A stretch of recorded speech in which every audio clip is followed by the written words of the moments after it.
I'm not sure whether you're here in an individual or organisational capacity, but can I just ask, does your organisation have any sort of professional development scheme or framework for new entrants?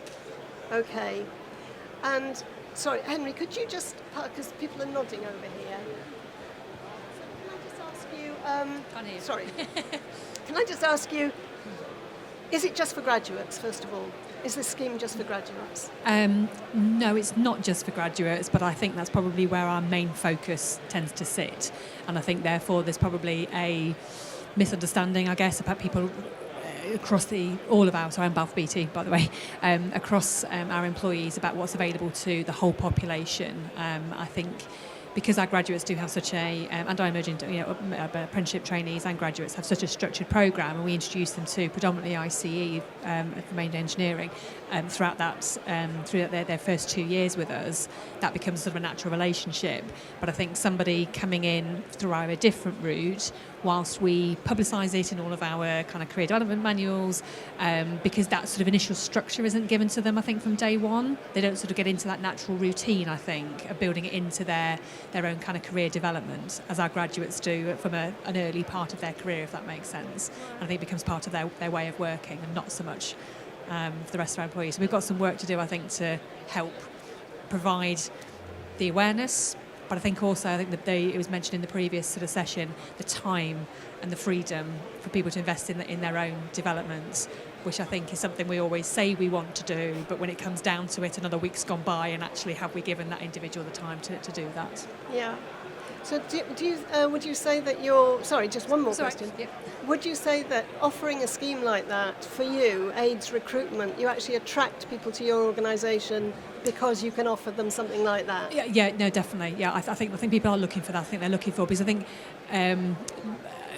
when you mention that kind of, it's good for people's career progression. Actually, when people join, not just Balfour Beatty, I think organisations, no longer are they thinking, actually, I'm going to be here for the next 10, 15 odd years. I think actually people naturally are thinking, okay, I'm joining this scheme. I think it can give me, some experience, some exposure on a certain project, but actually that might end in 3-4 years' time. Where will I go next? And it might be within Balfour Beatty, but not necessarily people thinking that's where I'm going to be wedded to. I think the more we can do to help people with that career progression, development, but also match that with an experience.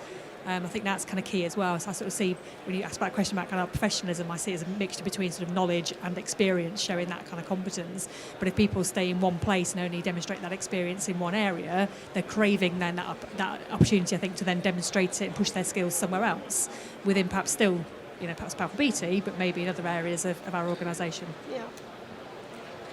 Yeah, I do think that this is, harking back to the earlier presentations, attracting people into the industry is quite difficult.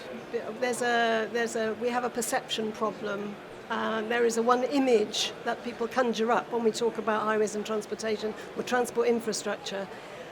So we do need to dispel that, but we also need the offer to these young people looking around for a career. The offer needs to be as strong as it can be, so it can rival some of the other professional areas who are all looking for these good people. So I think it's really, really important that employers see this as a strategic issue. This is about having enough people to get the work done to the right standard. It's strategic. It's just as important as lots of other strategic strands. And so companies, I think, really do. You just saying that, we go so far, but actually sometimes people don't quite do what we think they should be doing.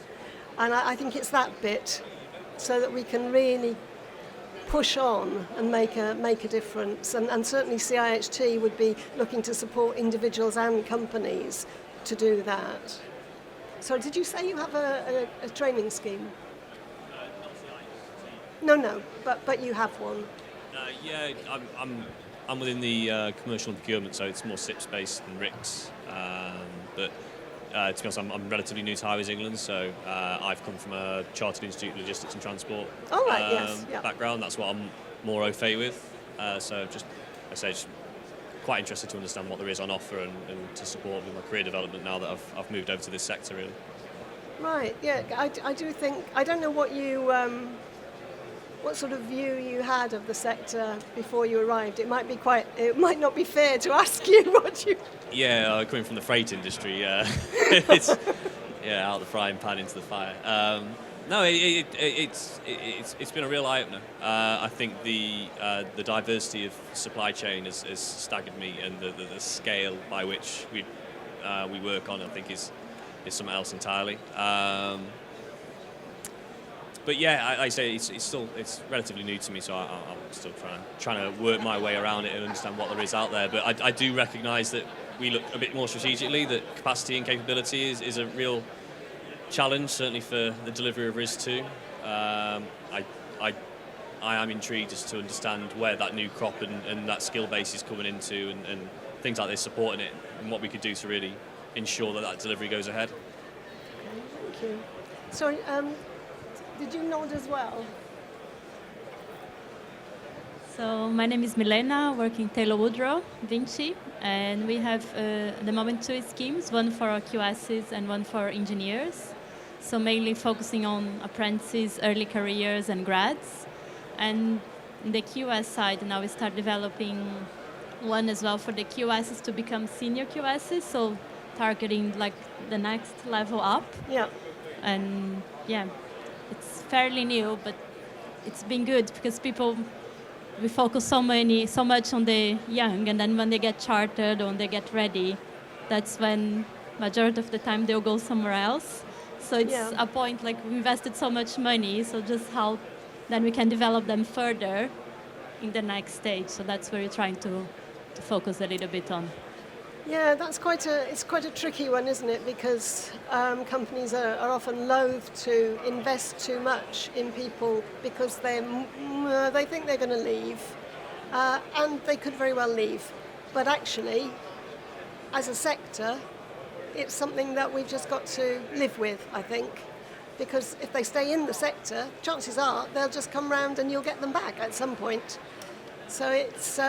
I can understand why it's seen as companies have their reservations, but I think where we are now with the skills gaps and needing to attract more people, it's kind of got to be put to one side almost, if we're brave enough. So did you say you're... No, you don't have one at all. Okay. So routes to professional registration. Is anybody actually personally thinking about becoming professionally qualified? You already are, right? I'm already incorporated, but I've been having a chat with colleagues about perhaps moving to chartered in the not too distant future. Okay. Maybe. Excellent. Bit of work. Well, that's again, that's something that we do encourage, obviously, this whole idea of progression. And it fits in with CPD and lifelong learning. You don't stand still. You're acquiring skills and knowledge all the time and moving up that professional development ladder, if you like. CPD opportunities. I have been working with a couple of large organisations who, they're not struggling with CPD, but they want to offer their people more opportunities. And so they've actually gone down the route of putting, I'm sure it's not just ours, but actually sending around Outlook invitations, calendar invitations, when things are happening in their regions, so that people can't say, oh God, it was on last night, I forgot all about it. And these employers actually prompt people. They can't make them go, but they remind them, and they make it known that they think it's a good thing. So actually, again, I think CPD is one of those things where people do need a bit of cajoling, but there's so much on offer that, and it is an investment in their own future. So if companies could encourage their people to go do more CPD, I think that would be very, very helpful.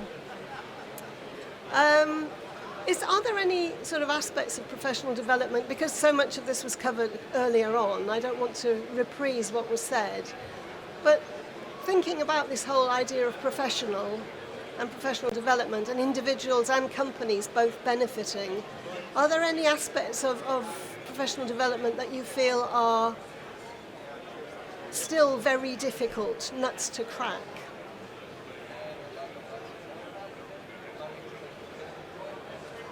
You're pulling a face, does that mean yes?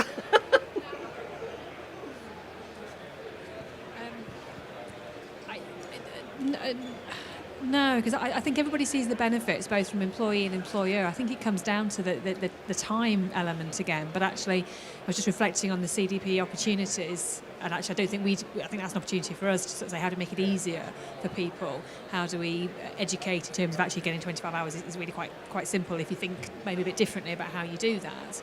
I